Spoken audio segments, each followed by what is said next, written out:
আল্লাহ রাসূল সাল্লাল্লাহু আলাইহি ওয়াসাল্লাম তিনি বলেছেন যে চারটি গুণাবলী যার মধ্যে আছে বা চারটি জিনিসের মালিক যে হতে পেরেছে সেই ব্যক্তি প্রকৃত সফলতা অর্জন করেছে। সুবহানাল্লাহ।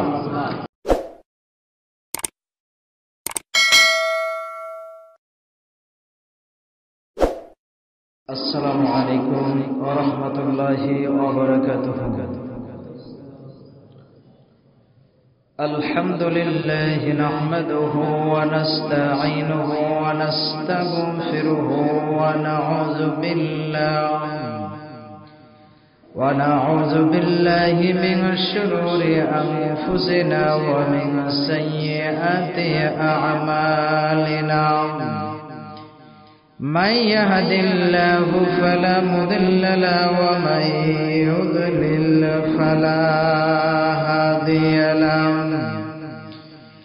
نشهد أن لا إله إلا الله وحده لا شريك له ونشهد أن سيدنا وحبيبنا ومولانا محمدا عبده ورسوله.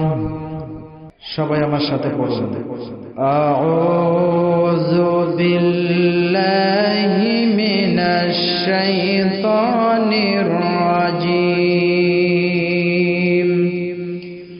বিসমিল্লাহির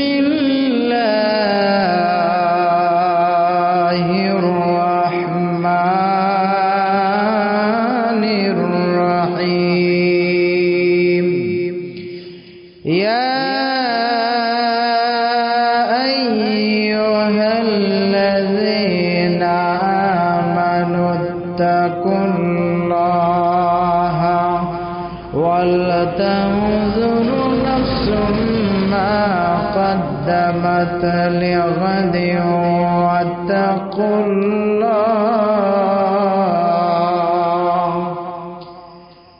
إن الله خبير بما تعملون.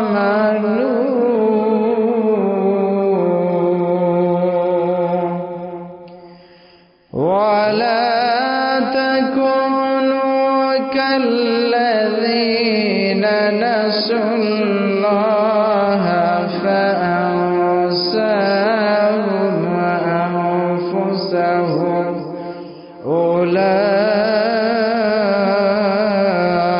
أولئك هم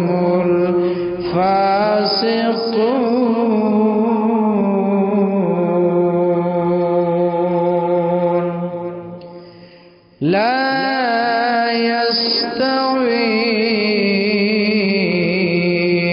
أصحاب النار وأصحاب الجنة. أصحاب الجنة هم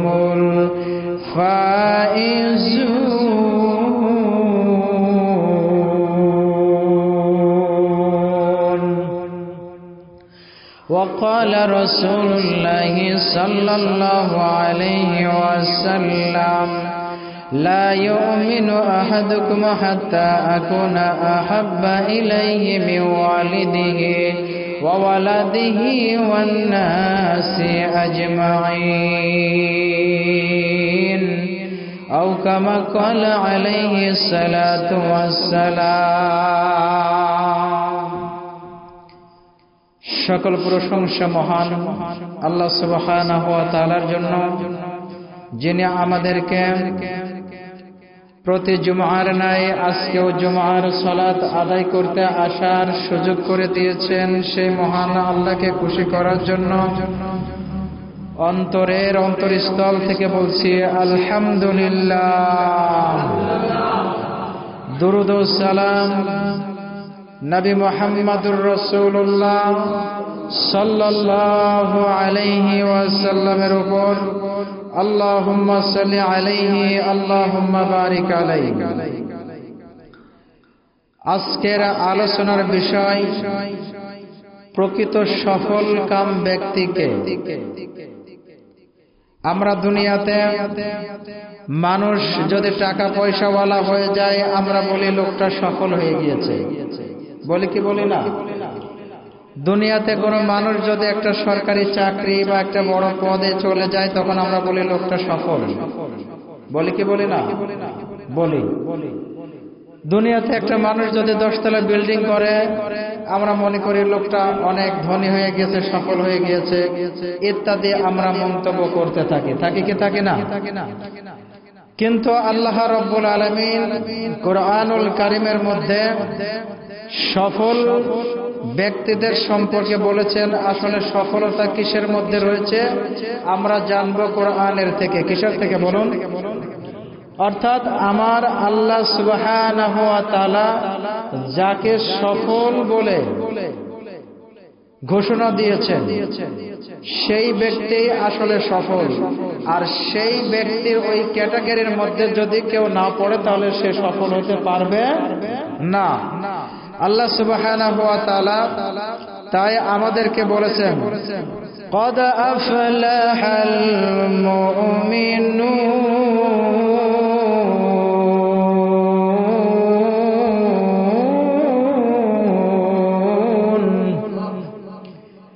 আল্লাহ রাব্বুল আলামিন বলেন সফল অর্জন করেছে, সফলতা অর্জন করেছে ওই ব্যক্তি যেই ব্যক্তি মুমিনের খাতায় নিজের নাম লিখাইতে পেরেছে, যেই ব্যক্তি নিজেকে মুমিনের দলে শামিল করতে পেরেছে ওই ব্যক্তিই হলো সফল কাম। বলুন সুবহানাল্লাহ। তাহলে যারা মুমিনদের কাতারে নিজেদের নাম লিখাইতে পেরেছে সেই ব্যক্তি কি সফল? কথা বলে সেই ব্যক্তি সফল। আর যদি মুমিন না হতে পারে, মুমিনের কাতারে যদি নাম লিখাইতে না পারে তাহলে সেই ব্যক্তি সফল নয়। আল্লাহ রাসূল সাল্লাল্লাহু আলাইহি ওয়াসাল্লাম তিনি বলেছেন যে 4টে গুণাবলী যার মধ্যে আছে বা 4টে জিনিসের মালিক যে হতে পেরেছে সেই ব্যক্তি প্রকৃত সফলতা অর্জন করেছে। সুবহানাল্লাহ। কয়টা গুণাবলী? 4টা। অর্থাৎ 4টে জিনিসের মালিক যে হতে পেরেছে সেই ব্যক্তি দুনিয়াবি হিসেবে এবং আখিরাতে হিসেবে ওই ব্যক্তির সফল কাম। সুবহানাল্লাহ বলি।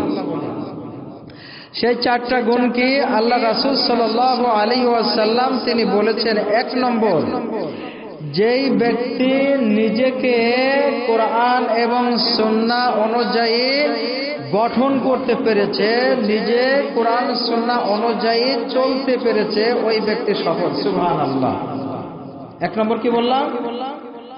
কোরআন হাদিস অনুযায়ী যে ব্যক্তি চলতে পেরেছে। 2 নম্বর, দিনদার স্ত্রী পেয়েছে যে। কিদার? কথা আমার বুঝতে পারছেন? দিনদার স্ত্রী যেই ব্যক্তি পেয়েছে সেই ব্যক্তি সফল। 3 নম্বর, সন্তানাদি যেই ব্যক্তি নেককার দিনদার বানিয়ে রেখে যেতে পেরেছে। কি কার? দিনদার। বলেন দিনদার।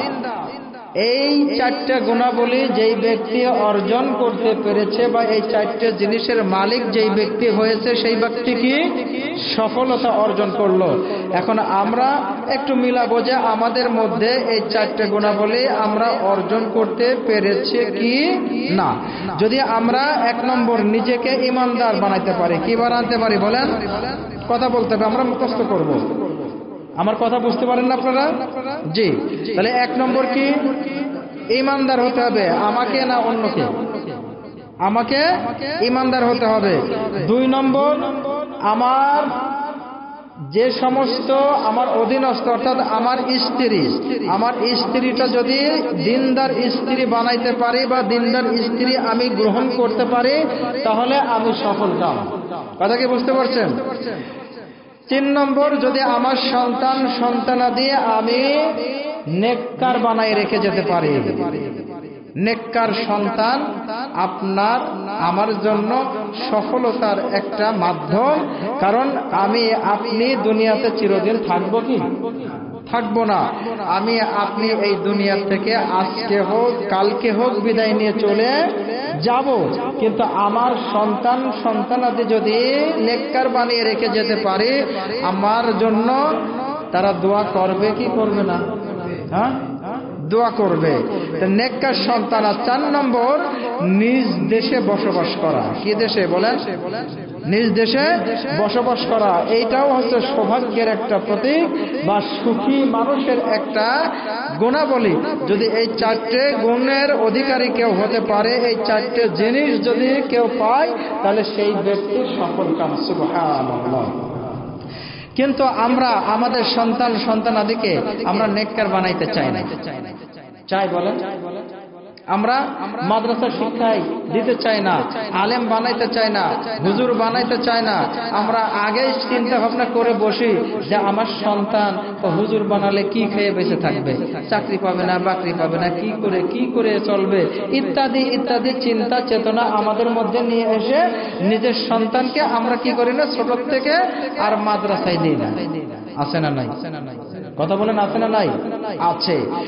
শুনুন, সন্তান যদি নেককার বানায় রেখে যেতে পারে, সন্তান যদি আলেম বানায় রেখে যেতে পারে, সন্তান যদি ভালো বানায় রেখে যেতে পারেন, এর থেকে আপনার সফলতা দুনিয়াতে এবং আখিরাতে আর কিছু নাই।